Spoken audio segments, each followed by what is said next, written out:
अस्सलाम वालेकुम रहमतुल्लाह।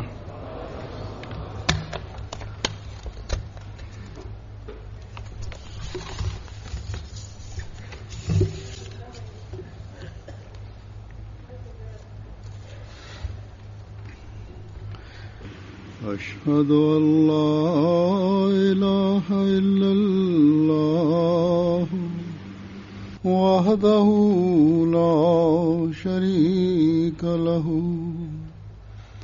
وأشهد أن محمدا عبده ورسوله أما بعد فأعوذ بالله من الشيطان الرجيم بسم الله الرحمن الرحيم الحمد لله رب العالمين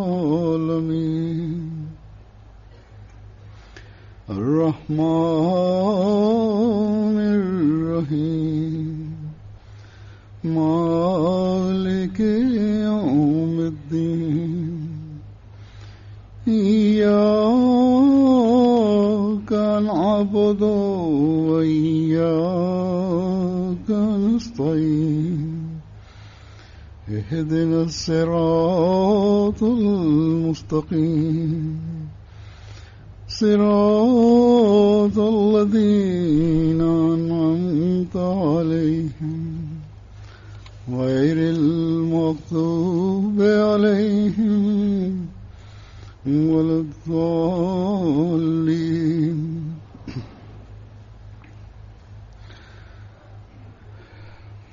अल्लाह ताला के फजल से जमात अहमदी ऑस्ट्रेलिया का जलसा सालाना शुरू हो रहा है और मुझे यहाँ के जलसा அல்லாஹ்வின் அருளினால் இன்று அஹ்மதியா ஜமாத் ஆஸ்திரேலியாவின் ஆண்டு மாநாடு துவங்குகிறது.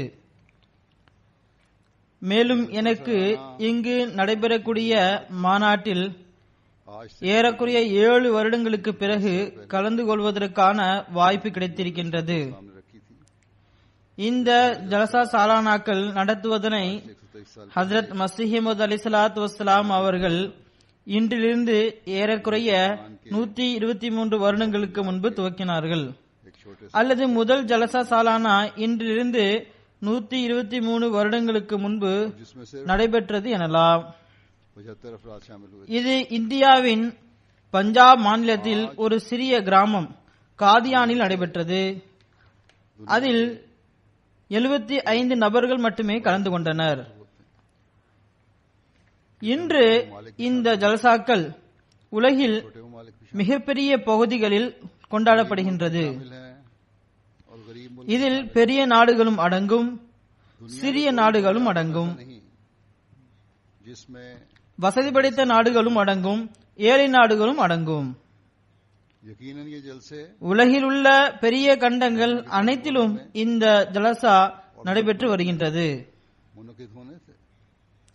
நிச்சயமாக இந்த மாநாடுகள் உலகில் மூலை முடுக்கெல்லாம் நாடுகளில் எல்லாம் நடைபெற வேண்டி இருந்தது. ஏனென்றால் ஹஜ்ரத் மஸீஹ் மவ்ஊத் அலைஹிஸ்ஸலாத்து வஸ்ஸலாம் அவர்கள் கூறியிருப்பதனை போன்று இந்த ஜலசாக்களை சாதாரண மனித மாநாடுகளை போன்று கருதாதீர்கள். இது முழுமையாக உண்மைக்கு ஆதரவு மற்றும் இஸ்லாத்தின் நாமத்தினை உயர்த்துவதனை அடிப்படையாக கொண்டதாகும். இந்த ஜமாத்தின் அடிக்கல்லை இறைவன் தனது கையினால் வைத்துள்ளான். ஆக உலகில் மாநாடுகள் நடத்துவது மக்களை ஒன்று திரட்டுவதற்காக அல்ல, மாறாக இது ஹஜ்ரத் மஸீஹ் மவ்ஊத் அலைஹிஸ்ஸலாத்து வஸ்ஸலாமுடைய உண்மைத்துவத்திற்கு சான்றாகும். இது அஹ்மதியா ஜமாத் உண்மையானது என்பதற்கு சான்றாகும். ஹஜ்ரத் நபிகள் நாயகம் ஸல்லல்லாஹு அலைஹி வஸல்லமுடைய முன்னறிவிப்பு மிகவும் மகத்தான முறையில் நிறைவேறியதற்கான சான்றாகும். அல்லாஹு தாலாவின் கூற்றாகிய வஆஹரீன மின்ஹும் லம்மா யல்ஹகு பிஹிம் என்பது மகத்தான அடையாளங்களுடன் நிறைவேறியதற்கான சான்றாகும். बल्कि आज ஹஜ்ரத் மஸீஹ் அலைஹிஸ்ஸலாத்து வஸ்ஸலாம் அவர்களின் கூற்றாகிய இந்த ஜமாத்தின் அடிக்கல்லை இறைவன் தனது கையினால் வைத்துள்ளான் என்பது வெறும் கூற்று மட்டும் கிடையாது. ताला की ताईद और नुसरत के மாறாக இன்று இந்த வார்த்தை ஒவ்வொரு நாளும் உதயமாகும் போது ஹஜ்ரத் மஸீஹ் அலைஹிஸ்ஸலாத்து வஸ்ஸலாம் அவர்களின் உண்மைக்கு சான்றாக இறைவனுடைய உதவி மற்றும் ஆதரவின் காட்சிகளை வெளிக்காட்டுகின்றது. अगर आंखें बंद न हो மக்கள் ஹஜ்ரத் மஸீஹ் அலைஹிஸ்ஸலாத்து வஸ்ஸலாமுடைய உண்மைத்துவத்திற்கு ஆதாரங்களை கேட்கின்றனர். के लिए கண்கள் மூடப்படவில்லை என்றால், உள்ளம் மற்றும் அறிவில் திரை இல்லை என்றால், அன்னாருடைய உண்மைத்துவத்திற்கு உலகில் மூளை முடுக்குகளில் நடைபெறக்கூடிய ஜலசாக்களே மிகப்பெரிய ஆதாரமாகும். 20 साल पहले காதியான் என்ற ஒரு சிறிய கிராமத்தில் 123 வருடங்களுக்கு முன்பு நடைபெற்ற அந்த மாநாடு இன்று உலகில் அனைத்து பெரிய கண்டங்களிலும் நடைபெறுகிறது. दुनिया के உலகின் இந்த பெரிய கண்டத்திலும் நடைபெறுகிறது. और इस बड़े आजम இந்த பெரிய கண்டத்தின் இந்த பெரிய நாட்டின் நகரில் நடைபெறுகின்றது. இது காதியானிலிருந்து ஆயிரக்கணக்கான மைல் தூரம் உள்ளது. और हजारों ஆயிரக்கணக்கான ஆண்களும் பெண்களும் சிறுவர்களும் இதில் கலந்து கொண்டுள்ளனர். और यही இந்த ஜலசா ஏறக்குறைய ஒரு மாதத்திற்கு முன்பு மிகவும் மகத்தான முறையில் இந்தியாவில் மிக நீண்ட காலம் வரை ஆட்சி புரிந்து வந்த அந்த அரசின் தலைமையகத்தில் நடைபெற்றது. हिंदुस्तान पर हुकूमत की அதனுடைய சில அதிகாரிகள் மற்றும் பாதிரிகள் ஹஜ்ரத் மஸீஹ் அலைஹிஸ்ஸலாத்து வஸ்ஸலாம் அவர்கள் மீது வழக்குகளையும் தொடர்ந்திருந்தனர். मुकदमे भी करवाए, அன்னாரை நீதிமன்றம் வரை அழைத்தனர். अदालतों में भी खींचे। ஆனால் இன்று அந்த நாட்டுடைய அரசு அதிகாரிகள் மற்றும் தலைவர்கள் எந்த அளவுக்கென்றால் அந்த நாட்டின் பாதிரிகளும் கூட அஹ்மதியா ஜமாத்தின் தூது உலகில் உள்ள சமுதாயங்களையும் மக்களையும் ஒன்றுபடுத்தக்கூடிய தூது ஆகும். அன்பு, பாசம் மற்றும் சகோதரத்துவத்திற்கான தூது ஆகும். இந்த தூதினை உலகில் பரப்ப வேண்டும் என்பதனை ஏற்றுக்கொள்ளாமல் அவர்களால் இருக்க முடியவில்லை. फैलना चाहिए।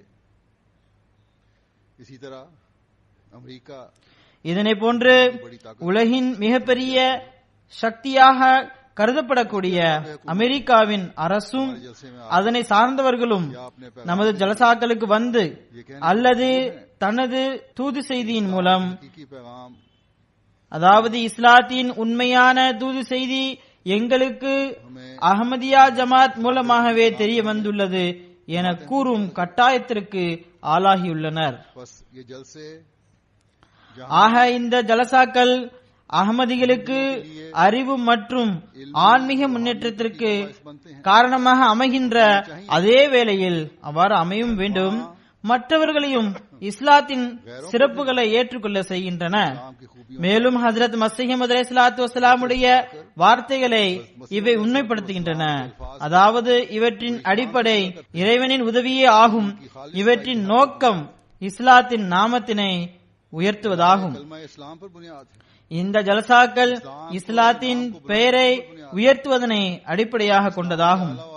இந்த ஜலசாக்கள் உலகில் இஸ்லாம் மிகவும் உயர்வான மேன்மையான மார்க்கம் என்பதனை நிரூபிக்கக்கூடிய வழியும் ஆகும். इस जमाने में ஆக இந்த காலத்தில் மற்றவர்களும் கூட அஹ்மதியா ஜமாத் சார்பாக வெளிப்படக்கூடிய இஸ்லாத்தின் சிறப்புகளை, அதாவது உண்மையான இஸ்லாத்தினை, दीन की तालीम के मुताबिक திருக்குர்ஆனுடைய போதனையின்படி உள்ள இஸ்லாத்தினை ஏற்றுக்கொள்கின்றனர் என்றால் பிறகு அகமதிகளுக்கு தனது பொறுப்புகளை பற்றி அதிக அளவு கவனம் ஏற்பட வேண்டாமா? एक अहमदी की जिम्मेदारी तो इन बातों से कई गुना ஒரு அகமதிக்கு உரிய பொறுப்பு இந்த விஷயங்களின் மூலம் மேலும் பல மடங்கு அதிகமாகிறது. இந்த ஜலசாவில் கலந்து கொண்டு இதனை தனது அறிவு, செயல், நம்பிக்கை மற்றும் ஆன்மீக நிலைகளை பல மடங்கு அதிகமாக்குவதற்கு வழியாக்குங்கள். जलसे के मुकासद में बताया ஹஜ்ரத் மஸீஹ் அலைஹிஸ்ஸலாத்து வஸ்ஸலாம் அவர்கள் ஜலசாவின் நோக்கங்களை பற்றி கூறினார்கள்.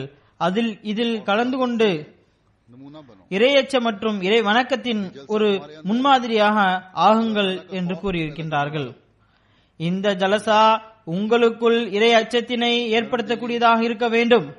மென்மையான உள்ளம், பரஸ்பரம் அன்பு, சகோதரத்துவம் போன்றவற்றில் ஒருவர் மற்றவருக்கு உதாரணமாக திகழ வேண்டும்.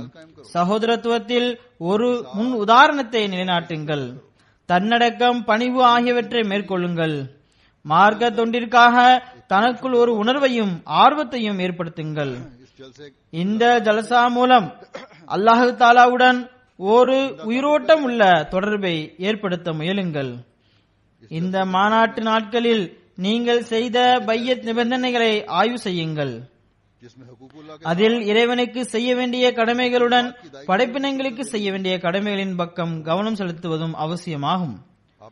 அன்னார் கூறினார்கள், உண்மையான உள்ளத்துடன் மார்க்க கட்டளைகளை தனது தலையில் எடுத்துக் கொள்ளாதவருடன் எனக்கு என்ன வேலை இருக்கிறது? ஆக இது ஓர் அகமதி செய்ய வேண்டிய மிகப்பெரிய பணியாகும். ஹஜ்ரத் மஸீஹ் மவ்ஊத் அலைஹிஸ்ஸலாத்து வஸ்ஸலாம் அவர்கள் ஒரு மிகப்பெரிய மிஷனை கொண்டு வந்தார்கள். நாம் அன்னாருடன் செய்த பையத்தின் உரிமையை நிறைவேற்ற வேண்டும் என்றால், மேலும் அன்னார் கொண்டு வந்த அந்த பணியை நிறைவு செய்ய வேண்டும் என்றால், அன்னார் நமக்கு வழங்கிய போதனைகளின் பக்கம் கவனம் செலுத்த வேண்டும். மேலும் அன்னார் நம்மிடம் வைத்திருந்த அனைத்து எதிர்பார்ப்புகளுடன் முழுமையாக செயல்பட முயற்சி செய்ய வேண்டும். நாம் அகமதியாகிவிட்டோம், அதனால் நோக்கம் நிறைவேறிவிட்டது என ஒருபோதும் நினைக்க கூடாது. அகமதியான பிறகு ஹஜ்ரத் மஸீஹ் மவ்ஊத் அலைஹிஸ்ஸலாத்து வஸ்ஸலாம் அவர்கள் நம்மிடம் வைத்திருந்த அந்த எதிர்பார்ப்புகளை, அந்த விஷயங்களை நாம் தேட வேண்டும். மாநாட்டின் 3 நாட்களும் ஒன்றுபட்ட ரீதியில் ஆன்மீக சூழலை கொண்டதாகும். ஆகையால் குறிப்பாக இந்த நாட்களில் அந்த எதிர்பார்ப்புகளை தேடியவாறு இங்கு நடைபெற உள்ள நிகழ்ச்சிகள் மூலம் பலன் பெற்றவாறு நாம் ஒரு உண்மையான அகமதி ஆவதற்கு முயற்சி செய்ய வேண்டும். இதற்காக தன்னை ஆராய வேண்டும்.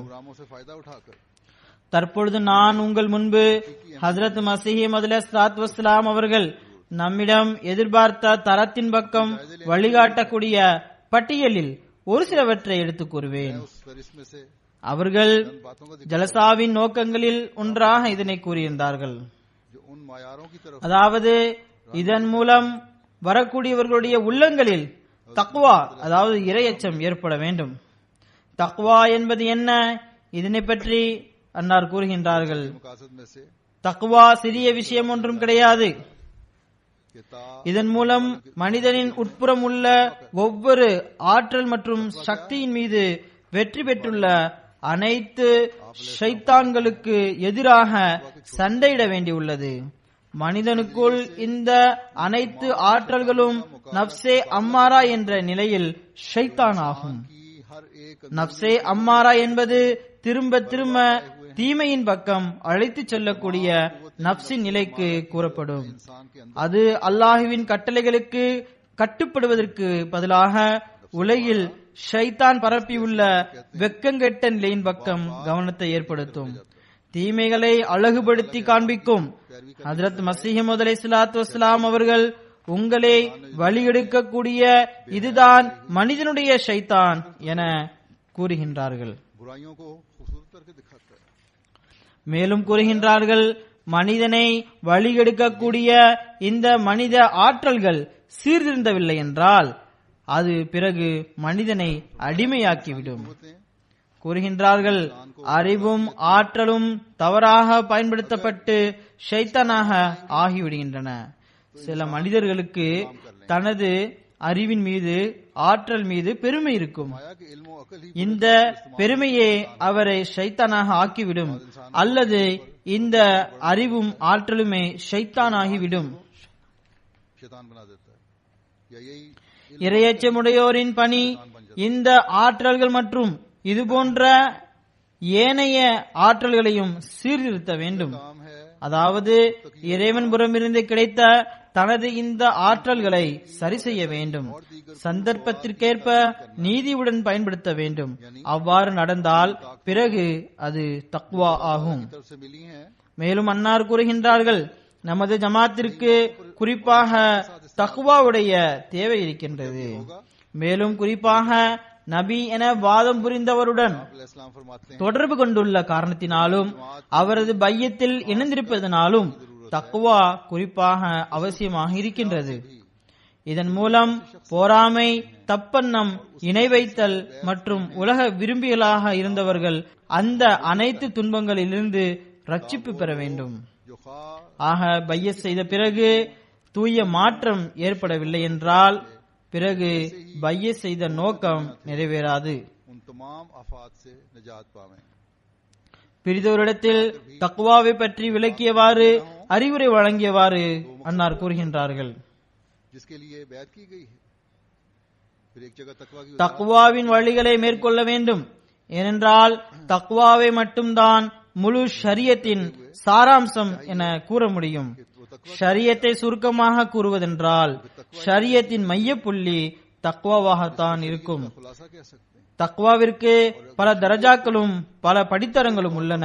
करना चाहें ஆனால் உண்மையை தேடக்கூடிய ஒருவராக இருந்து ஆரம்ப படித்தரங்களை தொடர்ந்து பற்றுணர்வுடன் கடக்க வேண்டும். அவ்வாறு செய்யும் போது அவர் இந்த நம்பிக்கை மற்றும் உண்மையின் தேடலினால் உயர்வான தரத்தினை அடைந்து விடுகின்றார். அல்லாஹு தஆலா கூறுகின்றான், இன்னமா யதகப்பலுல்லாஹு மினல் முத்தகீன், அதாவது அல்லாஹ் இறையச்சமுடையோரின் துஆக்களை ஏற்றுக்கொள்கின்றான். இது அவனது வாக்குறுதியாகும். அவனது வாக்குறுதியில் முரண்பாடு இருக்காது. அல்லாஹ் ஒருபோதும் தனது வாக்குறுதியினை மீற மாட்டான். அவன் கூறுகின்றான், இன்னல்லாஹா லா யுக்லிஃபுல் மியாத். वादा है ஆக துஆ ஏற்றுக்கொள்ளப்படுவதற்கு தக்வா நிரந்தரமான ஒரு நிபந்தனையாக உள்ளது. பிறகு ஒரு அறிவில்லாத மனிதர் வழி தெரியாமல் துஆ ஏற்றுக்கொள்ளப்பட வேண்டுமென விரும்பினால் அவர் முட்டாள் அல்லது அறிவற்றவர் இல்லையா?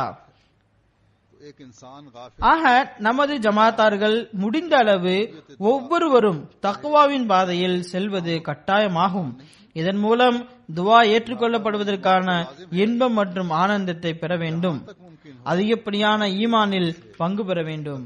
மேலும் அன்னார் கூறுகின்றார்கள், ताकि कबूलियत दुआ மனிதன் தனது ஆற்றல்களை, சக்திகளை பயன்படுத்த வேண்டும். மனிதனுக்கு கொடுக்கப்பட்ட சக்திகளை அவன் பயன்படுத்தினால் நிச்சயமாக அவன் இறைவனின் வழியாக, அதாவது நண்பனாக ஆக முடியும். को काम लेना चाहिए. நான் உறுதியாக கூறுகின்றேன், இந்த உம்மத்தில் பல ஆற்றல்களை கொண்டவர்கள் வருகின்றனர். அவர்கள் ஒளி, काम ले உண்மை மற்றும் தூய்மையினால் நிறைந்திருப்பார்கள். ஆகையால் எந்த மனிதரும் தன்னை அந்த ஆற்றல்களில் இருந்து தடுக்கப்பட்டவராக கருத வேண்டாம். அல்லாஹ் ஏதாவது பட்டியலை வெளியிட்டிருக்கின்றானா, அதன் மூலம் நாம் இந்த அருள்களில் இருந்து பலன் பெற முடியாது என கருதுவதற்கு, कवा से அதாவது இந்த அருள்கள் அவர்களுக்குத்தான் கிடைக்கும், நமக்கு கிடைக்காது என்பதற்கு அவ்வாறு எந்த ஒரு பட்டியலும் இல்லை. அன்னார் கூறுகின்றார்கள், இறைவன் மிகவும் அதிகமாக இரக்கம் காட்டக்கூடியவன் ஆவான். அதாவது இரக்கம் ஒரு பெரிய கடல் ஆகும். அது ஒருபோதும் முடிவடையாது. அதை தேடக்கூடியவர்கள், गहरा समुंदर है அதனை விரும்பக்கூடியவர்கள் ஒருபோதும் வீணாக்கப்படுவதில்லை. और जिसको तलाश करने वाला ஆகையால் நீங்கள் இரவில் எழுந்து துஆக்களை செய்யுங்கள், அவனது அருளை வேண்டுங்கள். ஒவ்வொரு தொழுகையிலும் துஆக்கள் செய்வதற்கு பல சந்தர்ப்பங்கள் உள்ளன. ருக்கு செய்யும் போது, நிற்கும் போது, உட்கார்ந்திருக்கும் போது, சஜிதா செய்யும் போதும் இதுபோன்று பல சந்தர்ப்பங்கள் தொழுகையில் உள்ளன. இதனை போன்று 8 பொழுதுகளில் 5 நேரம் தொழப்படுகின்றது. ஃபஜர், லோஹர், அஸ்ர், மகரிப் மற்றும் இஷா இவற்றின் முன்னேற்றம் பெற்று அஷ்ராக் மற்றும் தஹஜ்ஜுத் தொழுகையும் உள்ளது. இவை அனைத்தும் துஆக்கள் செய்வதற்கான சந்தர்ப்பங்களே ஆகும். தொழுகையின் உண்மையான நோக்கம் மற்றும் சாராம்சம் துஆவே ஆகும் என்பதனை விளக்கியவாறு அன்னார் கூறுகின்றார்கள், आप फरमाते हैं தொழுகையின் உண்மையான நோக்கம் மற்றும் சாராம்சம் துஆவே ஆகும். दुआ मांगना துஆ செய்வது அல்லாஹ்வின் இயற்கை சட்டத்திற்கு ஏற்பவே உள்ளதாகும். நாம் பொதுவாக இதனை பார்க்கின்றோம். அதாவது குழந்தை அழும்போது, கண்ணீர் விடும்போது தாய் எந்த அளவு துடிப்புடன் சென்று அதற்கு பால் தருகின்றாள், உலூஹியத் மற்றும் உபூபியத்தில் இதுபோன்ற தொடர்புதான் உள்ளது. அதாவது அல்லாஹ் மற்றும் அடியானுக்கு இடையில் இப்படிப்பட்ட ஒரு தொடர்புதான் உள்ளது. இதனை அனைவராலும் புரிந்து கொள்ள முடியாது. மனிதன் அல்லாஹுவின் வாசலில் விழும்போது மிகவும் பணிவுடன் அழுது மன்றாடியவாறு தனது நிலையை அவன் முன் வைக்கும் போது, அவனிடம் தனது தேவையை கேட்கும் போது, பிறகு உலூஹியத் அதாவது இறைவனுடைய கருணை உணர்வு பொங்கியலும். பிறகு அந்த மனிதர் மீது கருணை காட்டப்படும். அல்லாஹு தாலாவுடைய அருள் ஒரு பணிவை வேண்டுகின்றது, அழுகையையும் மன்றாடலையும் வேண்டுகிறது. ஆகையால் அவனுக்கு முன்பு அழக்கூடிய கண்களை வைக்க வேண்டும். மேலும் கூறுகின்றார்கள், இறைவன் முன் அழுவதன் மூலம் மன்றாடுவதன் மூலம் எதுவும் கிடைக்காது என சிலர் கருதுகின்றனர். இன்றைய நாட்களில் நாத்திகம் இளைஞர்களிடமும் சில மக்களிடமும் இதுபோன்ற எண்ணங்களை மிகவும் அதிகமாக உருவாக்குகின்றது. ஹசரத் மஸீஹ் மவ்ஊத் அலைஹிஸ்ஸலாத்து வஸ்ஸலாம் அவர்கள் கூறுகின்றார்கள், அல்லாஹ்வின் முன்பு அழுவதன் மன்றாடுவதன் மூலம் எதுவும் கிடைக்கப்பெறாது என கூறுகின்றனர். இது முற்றிலும் தவறானதும் பொய்யானதும் ஆகும். இப்படிப்பட்ட மக்கள் அல்லாஹுவின் இருப்பின் மீதும் அவனது பண்புகள் மீதும் அவனது வல்லமை மற்றும் ஆற்றல் மீதும் நம்பிக்கை இல்லாதவர்கள் ஆவார்கள். அவர்களிடம் உண்மையான ஈமான் இருக்கும் என்றால் அவ்வாறு கூறுவதற்கு அவர்களுக்கு தைரியம் வந்திருக்காது. ஒருவர் அல்லாஹுவிடம் உண்மையான தௌபாவுடன் அதாவது பாவமன்னிப்புடன் வந்திருந்தால் உண்மையான தௌபா நிபந்தனையாகும். அல்லாஹ் கொடுத்த பணிகளை கடைபிடித்து வர வேண்டும். அவ்வாறு உண்மையான தௌபா செய்து வரக்கூடியவர் மீது அல்லாஹ் எப்பொழுதும் அருள் பொழிந்திருக்கின்றான். யாரோ ஒருவர் உண்மையாகத்தான் கூறியிருக்கின்றார், ஆஷிக்கு சுத் கே பிஹாலிஸ்ட் நஜர் கர்த் ஹே ஹாஜா தர்த் நீஸ் வகர்னா தபீப் அஸ்த். அதாவது இந்த அன்பு செலுத்தக்கூடியவர் எப்படிப்பட்டவர் ஆவார்? இவரது நண்பர் இவரது நிலையை பார்க்க கூட இல்லை. மருத்துவர் இருக்கின்றார், நண்பரே வேதனை எங்கே உள்ளது? உங்களிடம் அந்த வேதனை ஏற்படவில்லை, ஆனால் சிகிச்சை அளிப்பதற்கு அல்லாஹ் தயாராக இருக்கின்றான். அன்னார் கூறுகின்றார்கள், நீங்கள் தூய உள்ளத்துடன் வர வேண்டும் என இறைவன் விரும்புகின்றான். அதற்கு அவனுக்கேற்ப தன்னை ஆக்கிக் கொள்வது நிபந்தனை ஆகும். இறைவனிடம் செல்ல தகுதியாக்கக்கூடிய அளவிற்கு உண்மையான மாற்றத்தை தனக்குள் ஏற்படுத்தி காட்டுங்கள். நான் உங்களிடம் உண்மையாகவே கூறுகின்றேன், இறைவனிடம் பல அபூர்வமான வல்லமைகள் உள்ளன, அதில் எண்ணிலடங்கா அருள்களும் உள்ளன. அதனை பார்ப்பதற்கும் அடைவதற்கும் அன்பிற்குரிய கண்களை உண்டாக்குங்கள். உண்மையான அன்பு இருக்குமென்றால் இறைவன் துவாக்களை அதிகமாக கேட்கக்கூடியவனும் உதவி புரியக்கூடியவனும் ஆவான். தன்னடக்கம் மற்றும் பணிவின் பக்கம் கவனமூட்டியவாறு மஸீஹ் அலைஹிஸ்ஸலாத்து வஸ்ஸலாம் அவர்கள் கூறுகின்றார்கள், இறையச்சம் உடையவருக்குரிய முதல் நிபந்தனை அவர் தனது வாழ்வினை ஏழ்மையாகவும் எளிமையாகவும் கழிக்க வேண்டும். இது தக்வாவின் ஒரு பகுதியாகும். இதன் மூலம் அனுமதிக்கப்படாத கோபத்துடன் போட்டியிட வேண்டும்.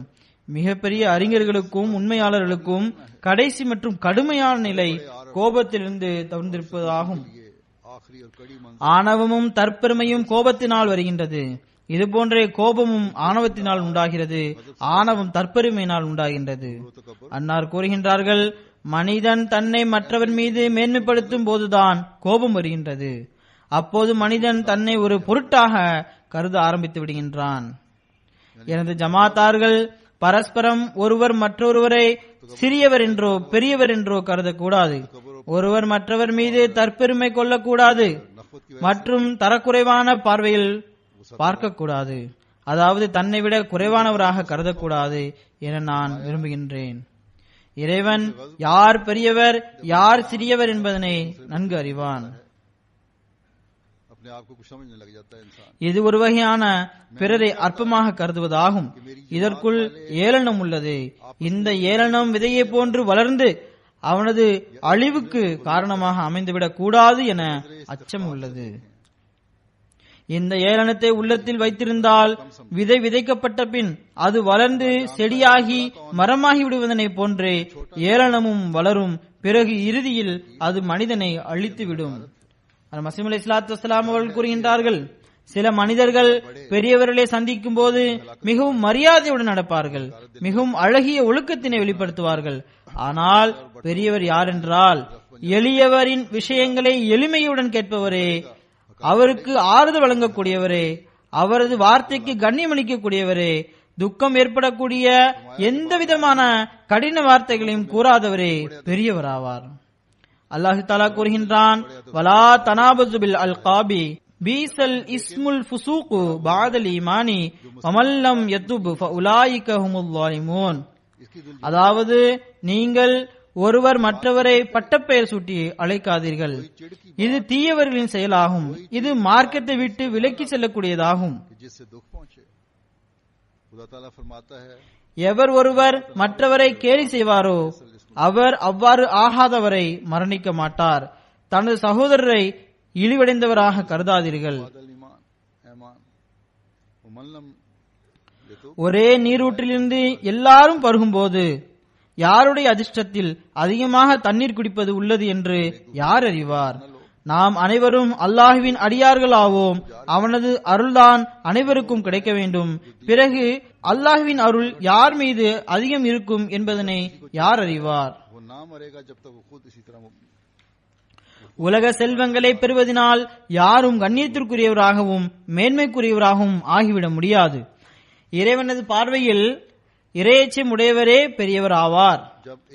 இன்ன அக்ரமக்கும் இன்தல்லாஹி அத்காக்கும் இன்னல்லாஹ அலீமுன் கபீர். ஒரு சந்தர்ப்பத்தில் ஜமாத்திற்கு அறிவுரை வழங்கியவாறு அன்னார் கூறினார்கள், நல்லடியார்களை தவிர அல்லாஹ் வேறு யாரை பற்றியும் கவலை அடைய மாட்டான். பரஸ்பரம் அன்பையும் சகோதரத்துவத்தையும் ஏற்படுத்துங்கள். காட்டு மிராண்டித்தனத்தையும் கருத்து வேறுபாட்டையும் விட்டுவிடுங்கள். எல்லா விதமான கேலி கிண்டல்களிலிருந்தும் விலகி இருங்கள். ஏனென்றால் ஏளனம் செய்வது உண்மையை மனிதனுடைய உள்ளத்திலிருந்து விலக்கி எங்கேயோ கொண்டு சேர்த்துவிடும். பரஸ்பரம் கண்ணியத்துடன் பழகுங்கள். ஒவ்வொருவரும் தனது சுகத்தை விட தனது சகோதரனுடைய சுகத்திற்கு முன்னுரிமை வழங்க வேண்டும். இது மிகப்பெரிய விஷயமாகும். அல்லாஹுடன் ஓர் உண்மையான சமாதானத்தை ஏற்படுத்திக் கொள்ளுங்கள். அல்லாஹுடன் எந்த விதமான சண்டை கிடையாது. அல்லாஹுடன் உண்மையான சமாதானம் என்பது அவனது கட்டளைகளின்படி செயல்படுவதும் அவனது இபாதத்திற்குரிய உரிமையை செலுத்த வேண்டும், அவனது அடியார்களின் உரிமையை கொடுக்க வேண்டும் என்பதாகும். அவனுக்கு கட்டுப்பட்டவாறு திரும்பி வாருங்கள். அல்லாஹுடைய கோபம் பூமியின் மீது விழுகிறது. முழுமையான முறையில் தனது அனைத்து பாவங்களுக்கு மன்னிப்பு வேண்டியவாறு அவனிடம் வருபவரை அதிலிருந்து பாதுகாப்பாக இருக்கக்கூடியவராவார். நீங்கள் நினைவில் கொள்ளுங்கள், அல்லாஹுடைய கூற்றின்படி நீங்கள் செயல்பட்டால் அவனது மார்க்கத்திற்காக பணியாற்றக்கூடியவராக நீங்கள் முயற்சி செய்தால் பிறகு இறைவன் அனைத்து தடைகளையும் அகற்றி விடுவான். நீங்கள் வெற்றி பெற்றவராகி விடுவீர்கள். நீங்கள் பார்த்ததில்லையா, விவசாயி நல்ல விளைச்சலுக்காக வயலில் உள்ள வீணானவற்றை புற்பூண்டுகளை அகற்றி விடுவார். மேலும் தனது வயலை அழகான மரங்கள் மற்றும் கனிகள் தரக்கூடிய செடிகளை கொண்டு அழகுபடுத்துவார். அதனை பாதுகாப்பார். அனைத்து வித தீங்கிலிருந்தும் அழிவிலிருந்தும் அதை பாதுகாப்பார். ஆனால் கனி தராத காய்ந்த மரம் மற்றும் செடிகளை பற்றி அது அழிந்து போனாலும் காய்ந்து போனாலும் அதனை பற்றி தோட்டக்காரர் கவலையடைய மாட்டார். ஏதாவது விலங்கு வந்து அதனை சாப்பிட்டாலும் அல்லது ஏதாவது ஒரு மரம் வெட்டி அதனை வெட்டி அடுப்பில் போட்டாலும் அதனை பற்றி அந்த தோட்டக்காரர் கவலையடைய மாட்டார். இவ்வாறே நீங்களும் நினைவில் கொள்ளுங்கள், நீங்கள் அல்லாஹுவின் பார்வையில் உண்மையாளர் ஆகிவிட்டீர்கள் என்றால் யாருடைய பகைமையும் உங்களுக்கு துன்பம் தராது. ஆனால் நீங்கள் உங்களது நிலையை சரி செய்யவில்லை என்றால், அல்லாஹுடன் கட்டுப்படுதலுக்கான ஓர் உண்மையான உறுதிமொழியை எடுக்கவில்லை என்றால் பிறகு அல்லாஹ் யாரை பற்றியும் கவலைப்பட மாட்டான். ஒவ்வொரு நாளும் ஆயிரக்கணக்கான ஆடுகள் அறுக்கப்படுகின்றன, ஆனால் அதன் மீது யாரும் இரக்கம் காட்டுவதில்லை. ஆனால் ஒரு மனிதர் கொல்லப்பட்டால் எந்த அளவு விசாரிக்கப்படுகின்றது? மனிதன் கொல்லப்பட்டால் விசாரணை நடைபெறுகிறது, சட்டம் கேள்வி கேட்கின்றது. ஆனால் விலங்குகள் அறுக்கப்படுகின்ற போது அதன் மீது யாரும் இரக்கம் காட்டுவதில்லை. हजारों ஆக நீங்கள் உங்களை விலங்குகளைப் போன்று வீணாக கவனமற்றதாக ஆக்கிக் கொண்டீர்கள் என்றால் பிறகு உங்களது நிலையும் அவ்வாறானதாகவே ஆகிவிடும். ஆகையால் நீங்கள் இறைவனது அன்பிற்குரியவர் ஆகிவிடுங்கள். இதன் மூலம் எந்தவித தொல்லைக்கும் துன்பத்திற்கும் உங்களை அணுக தைரியம் வரக்கூடாது. अगर तुम अपने आप को दरिंदों அல்லாஹ்வுடைய அனுமதி இல்லாமல் எந்த விஷயமும் பூமியில் நடைபெறாது. खाओगे ஒவ்வொருவரும் தமக்கிடையில் இருக்கக்கூடிய சண்டை, வெறுப்பு, பகைமை போன்றவற்றை களையுங்கள். நீங்கள் சின்ன சின்ன விஷயங்களை விட்டுவிட்டு மிகவும் முக்கியமான மகத்துவமான விஷயத்தின் பக்கம் தன்மை முழுமையாக ஈடுபடுத்துங்கள். के बगैर இது எனது வசியத்தாகும். இந்த விஷயத்தை எனது வசியத்தாக உயிலாக நினைவில் கொள்ளுங்கள். उठा दो कि अब वो वक्त है कि பிறருடன் ஒருபோதும் விரைவாகவும் கடினமாகவும் நடந்து கொள்ளாதீர்கள். மாறாக மெதுவாகவும் மென்மையாகவும் பணிவுடனும் ஒவ்வொருவருக்கும் புரிய வையுங்கள். के तौर पर याद रखो कि हर அடுத்து ஜமாத்திற்கு ஒழுக்க மேம்பாட்டின் பக்கம் கவனம் செலுத்தியவாறு அன்னார் கூறுகின்றார்கள். நமது ஜமாத்திற்கு ஒழுக்கத்தில் முன்னேறுவது அவசியமானதாகும். ஏனென்றால் அல் இஸ்திகாமத்து ஃபௌகல் கராமதி, அதாவது உறுதியாக நிலைநிற்றல் அற்புதத்தை விட மேலானதாகும். बस हमारी जमात மேலானதாகும் என்பது மிகவும் புகழ்பெற்ற விஷயமாகும். நினைவில் கொள்ளுங்கள், யாராவது உங்கள் மீது கடினத்தை மேற்கொண்டால் முடிந்தளவு அதற்கு மென்மை மற்றும் நன்மையை கொண்டு பதில் கொடுங்கள். उन पर सख्ती करे, தீவிரவாதம் மற்றும் கட்டாயப்படுத்துவதை பதில் கொடுக்கக்கூடிய நிலையில் கூட கையாளாதீர்கள். जबर की जरूरत इंतकामी तौर पर भी न पड़े। நாம் உலகிற்கு இந்த பாடத்தை தான் கொடுக்கின்றோம், இதுதான் உலகில் அமைதியினை ஏற்படுத்துவதற்கான வழியாகும் என கூறும்போது உலகமும் இதனை விரும்புகின்றது. ஆனால் நமது செயல் முன்மாதிரியும் இவ்வாறே இருக்க வேண்டும். हमारे अमली नमूने भी ऐसे होने அதில் மசீம் அலைஹிஸ்ஸலாத்து வஸ்ஸலாம் அவர்கள் கூறுகின்றார்கள், மனிதரிடம் நப்சும் இருக்கின்றது. அது 3 வகைப்படும். அவை அம்மாரா, லவ்வாமா, முத்துமையின்னா என்பதாகும். அம்மாராவுடைய நிலையில் மனிதன் உணர்வு மற்றும் எழுச்சிகளை கட்டுப்படுத்த முடியாது. இதனை பற்றி நான் ஏற்கனவே கூறினேன். अखलाकी हालत से गिर जाता है। அதில் தனது விருப்பத்திற்கேற்ப செயல்படுவார், மேலும் நல்லொழுக்க நிலையில் இருந்தும் விழுந்து விடுவார். ஆனால் லவ்வாமாவுடைய நிலையில் தன்னை கட்டுப்படுத்திக் கொள்வார். அவரது உள்ளம் நான் தீங்கிழைத்துள்ளேன் என திரும்ப திரும்ப குற்றம் சாட்டிக் கொண்டே இருக்கும். அன்னார் கூறுகின்றார்கள், எனக்கு ஒரு கதை நினைவுக்கு வந்தது. उन्होंने देखा कि उसे कुत्ते ने काट இதனை சாதி போஸ்தானில் எழுதியுள்ளார். लड़की भी थी। அதாவது ஒரு பெரியவரை நாய் ஒன்று கடித்தது. அவர் வீட்டிற்கு வந்தார். வீட்டில் உள்ளவர்கள் அவர் நாயினால் கடிக்கப்பட்டதனை கண்டனர். ஒரு சின்ன சிறிய ஒரு பெண் பிள்ளையும் அந்த வீட்டில் இருந்தது. அவள், நீங்கள் ஏன் நாயை கடிக்கவில்லை என கேட்டாள். அதற்கு அவர், மனிதரிடம் நாய் பண்பு இருக்காது नहीं तो वो என கூறினார். नहीं तो वही कुत्तपन की मिसाल இதனை போன்றே மனிதனும் இருக்க வேண்டும். அதாவது ஏதாவது ஒரு தீயவன், தீங்கிழைப்பவன் ஏசினால் மூமின் கண்டிப்பாக அதனை கண்டும் காணாமல் விட்டுவிட வேண்டும்.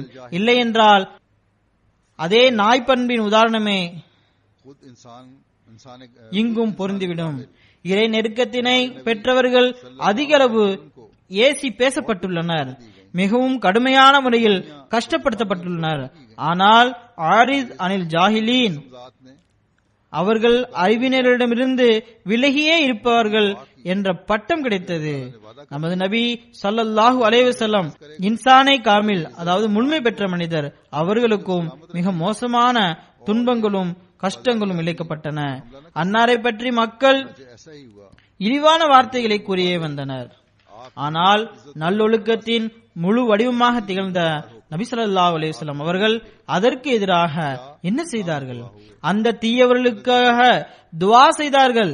ஏனென்றால் அல்லாஹ், நீர் அறிவினரிடமிருந்து விலகி இருந்தால் நாம் உமது உயிரையும் கண்ணியத்தையும் பாதுகாப்போம், இந்த உலகவாதிகளால் உங்கள் மீது தாக்குதல் நடத்த முடியாது என வாக்குறுதி அளித்திருந்தான்.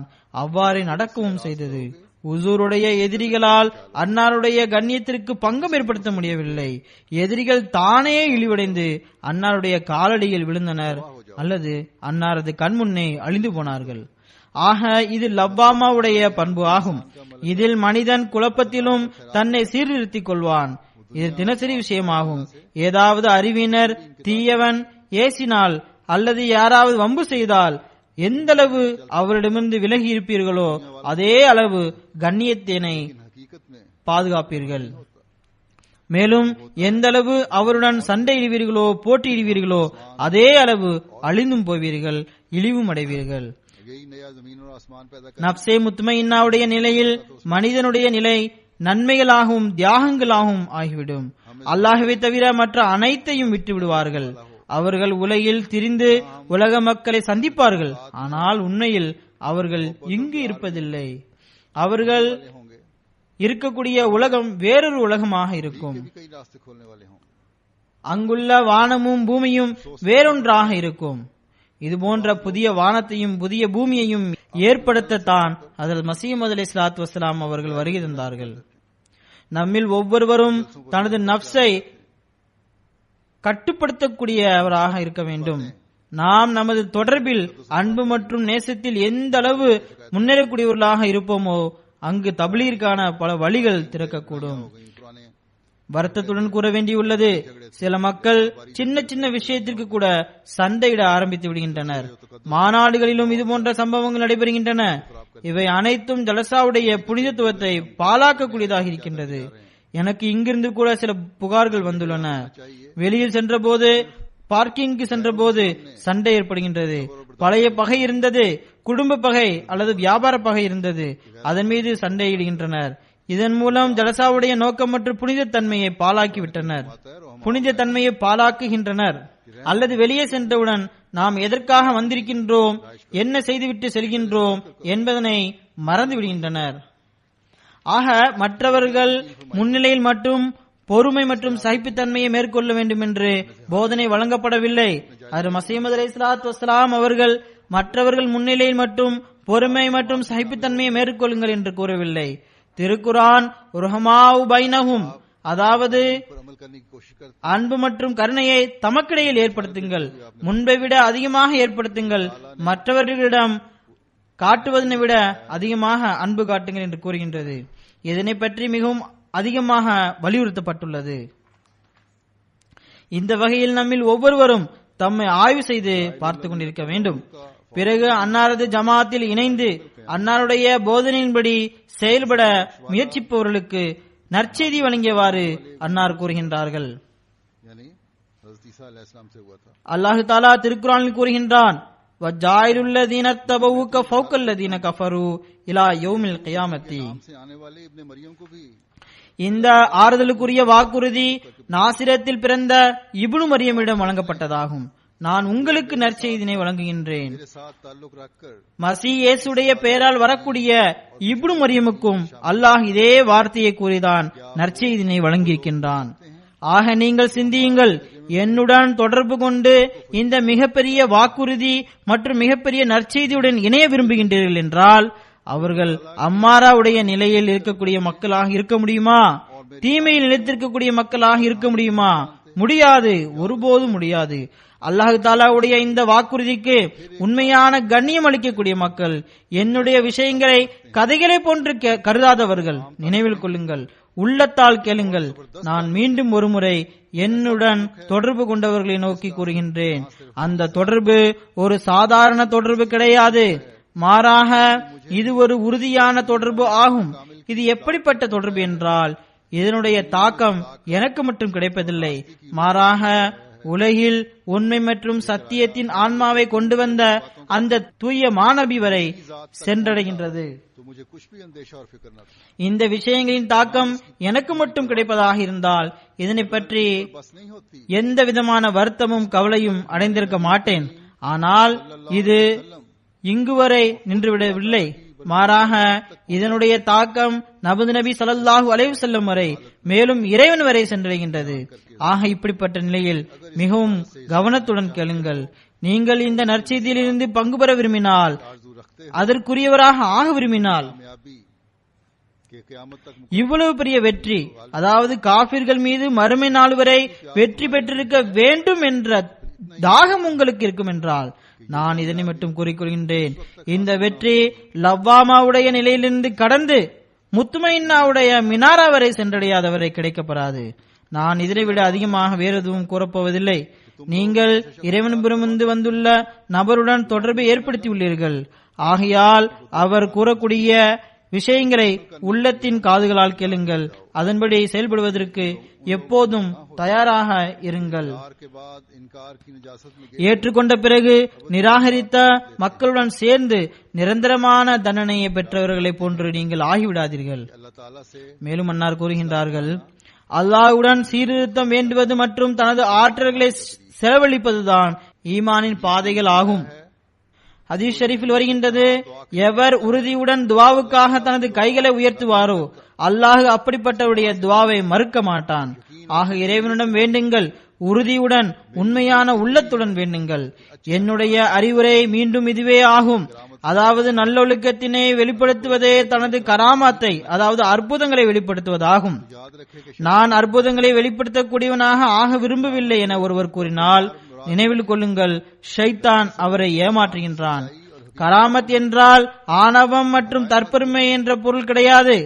மாறாக கராமத் மூலம் மக்களுக்கு உண்மை மற்றும் சத்தியம் வெளிப்படும், மேலும் நேர்வழி கிடைக்கும். நான் மீண்டும் உங்களிடம் கூறுகின்றேன், ஆணவம் தற்பெருமை போன்றவை கராமாத்தில், அதாவது அற்புதத்தில் அடங்காது. இது ஷைத்தானின் வழிகடல் ஆகும். பாருங்கள், உலகில் பல்வேறு பகுதிகளில் தென்படக்கூடிய கோடிக்கணக்கான முஸ்லிம்கள் இவர்கள் வாளின் தாக்கத்தினால் அல்லது வலுக்கட்டாயமாகவா முஸ்லிமானார்கள்? இல்லை, இது முற்றிலும் தவறாகும்.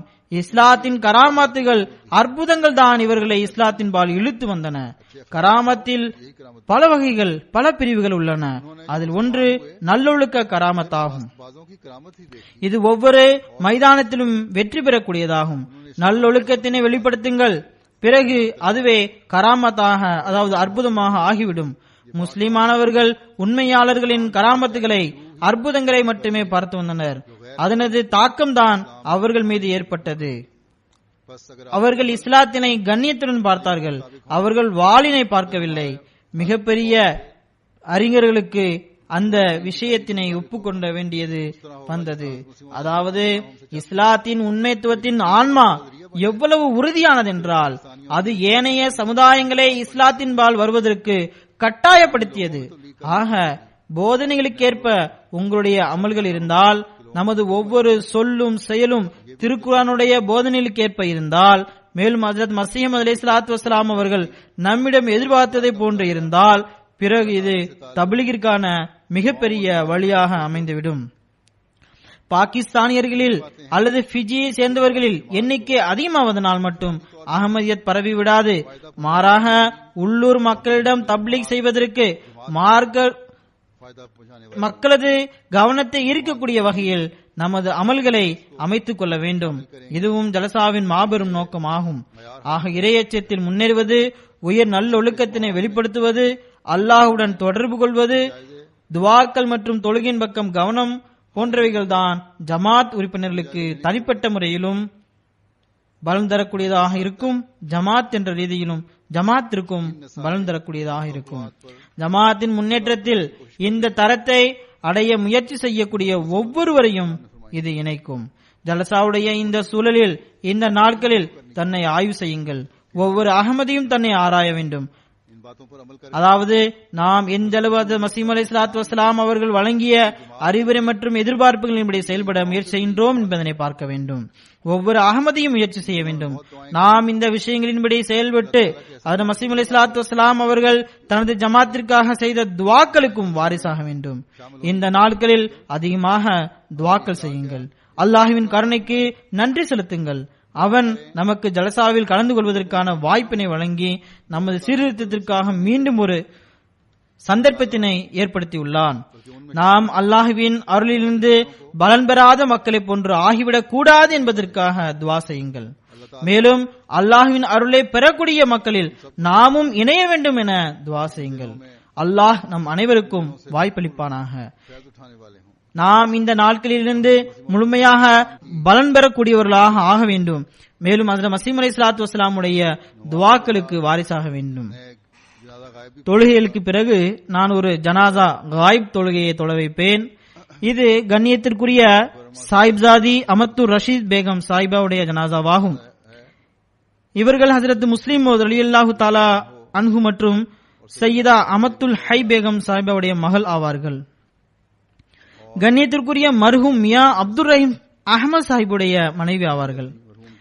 இவர் செப்டம்பர் 30 மேரிலாண்டில் தனது 95வது வயதில் மரணமடைந்துள்ளார்கள். இன்னா லில்லாஹி வ இன்னா இலைஹி ராஜிஊன். இவர்கள் ஹஜ்ரத் மஸீஹ் அலைஹிஸ்ஸலாத்து வஸ்ஸலாமுடைய பேத்தி ஆவார்கள். மேலும் நான் கூறியது போன்று ஹஜ்ரத் முஸ்லிம் ரலியல்லாஹு தஆலா அன்ஹுடைய மகள் ஆவார்கள். இதனை போன்று ஹஜ்ரத் 3வது கலிஃபத்துல் மஸீஹ் மற்றும் 4வது கலிஃபத்துல் மஸீஹுடைய சகோதரி ஆவார்கள். என்னுடைய சிறிய தாய் ஆவார்கள்.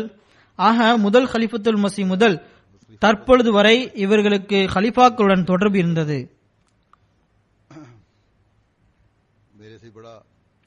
எனக்கு இவர்களுடன் அன்பான தொடர்பு முதலிலும் இருந்தது. 4வது கலிஃபத்துல் மஸீஹ் அவர்கள் என்னை அமீராகவும் நாசிர் ஆலாவாகவும் நியமித்த நேரத்தில் இவர்களது அன்புடன் மரியாதையும் இணைந்துவிட்டது. கலிஃபாவாக ஆன பிறகு இந்த தொடர்பில் ஒரு அற்புதமான நிலை ஏற்பட்டது. அது மிகவும் ஆச்சரியத்திற்குரியதாக இருந்தது. மிகவும் மகிழ்ச்சியுடன் பழகக்கூடிய சிறந்த நல்லொழுக்கங்களை கொண்ட பெண்மணி ஆவார்கள். அல்லாஹ் தஆலா இவரது தரஜாவை உயர்த்துவானாக.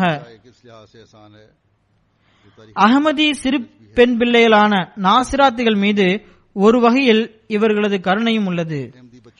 அது அகமதியத்தின் வரலாற்றில் பதிவும் செய்யப்பட்டுள்ளது. 1939 அஹ்மதி சிறு பிள்ளைகளுக்கான மஜ்லிஸ் நாசராத்துல் அஹ்மதியா நிறுவப்பட்டது. இதற்கு முதல் பொறுப்பாளர் கண்ணியத்திற்குரிய ஆசிரியை மைமுனா சூஃபியா சாஹிபா ஆவார்கள். செயலாளராக சாஹிப்சாதி அமத்துர் ரஷீத் சாஹிபா தான் இருந்தார்கள். இந்த திட்டத்தினை இவர்கள் தான் எடுத்துரைத்தார்கள். அவர்கள் கூறினார்கள், நான் மார்க்க கல்வி பயின்று வந்த போது என்னுடைய உள்ளத்தில் பெண்களுக்கு தாலீம் வழங்குவதற்கு லெஜ்னா இமாயில்லா என்ற அமைப்பு உள்ளது. இதனை போன்று சிறிய பெண் பிள்ளைகளுக்கு என்று ஒரு மஜ்லிஸ் இருக்க வேண்டும் என தோன்றியது. இதன்படி கண்ணியத்திற்குரிய சைஃபுர் ரஹ்மான் சாஹிபுடைய மனைவி, கண்ணியத்திற்குரிய ஹாஃபிஸ் பஷீருத்தீன் உபைதுல்லா சாஹிபுடைய மனைவி மற்றும் தனது வகுப்பின் ஒரு சில சகோதரிகளிடம் இதனை பற்றி கூறினார்கள். நாங்கள் அனைவரும் சேர்ந்து இதனை பற்றி கூறினேன். நாங்கள் அனைவரும் சேர்ந்து சிறு பெண் பிள்ளைகளுக்கென்று ஒரு அஞ்சுமனை அதாவது அமைப்பை ஏற்படுத்தினோம். அதற்கு 2வது கலிஃபத்துல் மஸீஹுடைய அனுமதியுடன் நாசிராத்துல் அஹ்மதியா என பெயர் சூட்டப்பட்டது. சம்பவம் இவ்வாறாகவும் ஒரு கூட்டம் நடைபெற்றுக் கொண்டிருந்தது. அப்போது 2வது கலிஃபத்துல் மஸீஹ் அவர்கள் அந்த வழியே சென்றார்கள். அப்போது இது என்னவென்று கேட்டார்கள். அதற்கு நவ்ஜவான் லெஜ்னா என்ற ஏதோ ஒரு பெயரை கூறி அஞ்சுமன் என்று கூறினார்கள். அதற்கு ஹுசூர் அவர்கள் மறுத்துவிட்டார்கள். பிறகு இவர்களது ஆசிரியருடைய வழிகாட்டலுக்கிணங்க அனுமதி பெற்றார்கள். அதன் பின்னர் 2வது கலிஃபத்துல் மஸீஹ் அவர்கள் நாசிராத்துல் அஹ்மதியா என பெயர் சூட்டினார்கள்.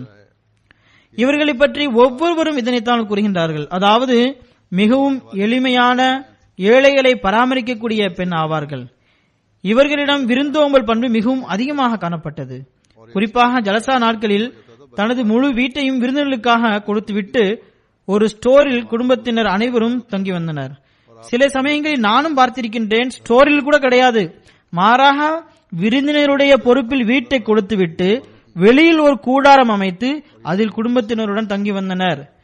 விருந்தினர்களுக்கு மிகவும் அதிகமாக பணிவிடை செய்து வந்தார்கள். இது இவரிடம் இருந்த அசாதாரணமான பண்பு ஆகும். பணக்காரர்களுக்கும் ஏழைகளுக்கும் ஒரே மாதிரியான விருந்தோம்பல் தான் செய்து வந்தார்கள். ஏழைகளை பராமரிக்கக்கூடிய, ஏழைகளை அதிக அளவு கவனத்தில் கொள்ளக்கூடிய, மிகவும் அனுதாபத்துடன் பழகக்கூடிய பெண்மணி ஆவார்கள். இவர்கள் வளர்த்த பிள்ளைகள் பலர் எங்களே தனது மகள் போன்றுதான் வளர்த்தார்கள் என கூறுகின்றனர்.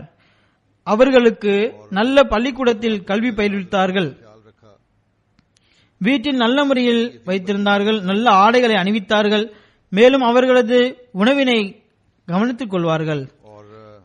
இவர்கள் பல அனாதை பிள்ளைகளுக்கு திருமண ஏற்பாட்டையும் செய்துள்ளார்கள். நான் இவர்களை போன்று ஏழைகளை பராமரிக்கக்கூடிய மக்களை மிகவும் குறைவாகவே பார்த்துள்ளேன். வீட்டில் ஏதாவது ஏழை அல்லது அனாதையை வளர்ப்பதற்கு பொறுப்பு எடுத்துக்கொண்டால் பிறகு அவர்களை தனது பிள்ளைகளை போன்று பார்த்து வந்தார்கள். அல்லாஹ் இவர்களது தரஜாவை உயர்த்துவானாக, கருணையுடன் நடப்பானாக, இவர்களுக்கு மன்னிப்பை வழங்குவானாக. இவருக்கு 3 மகள்கள் மற்றும் 1 மகன் உள்ளனர். नक्शे कदम पर மகன் டாக்டர் மசூருதீன் மன்சூர் சாஹிப் அவர்கள் அனைவரும் அமெரிக்காவில்தான் வசிக்கின்றனர். அல்லாஹ் தஆலா இவர்களது பிள்ளைகளுக்கு தாய் தந்தையருடைய அடிச்சுவட்டை பின்பற்றி நன்மைகளை செய்வதற்கான வாய்ப்பினை வழங்குவானாக.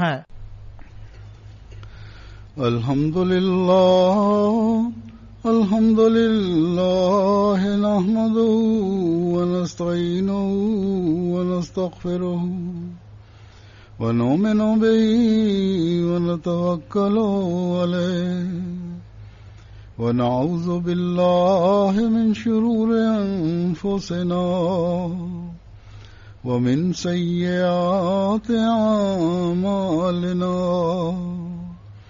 من يهده الله فلا مضل له ومن يضلله فلا هادي له ونشهد أن لا إله إلا الله ونشهد أن محمدا عبده ورسوله. عباد الله رحمكم الله إن الله يأمر بالعدل والإحسان وإيتاء ذي القربى وينهى عن الفحشاء والمنكر والبغي يعظكم لعلكم تذكرون. اذكروا الله يذكركم وادعوه يستجب لكم ولذكر الله أكبر.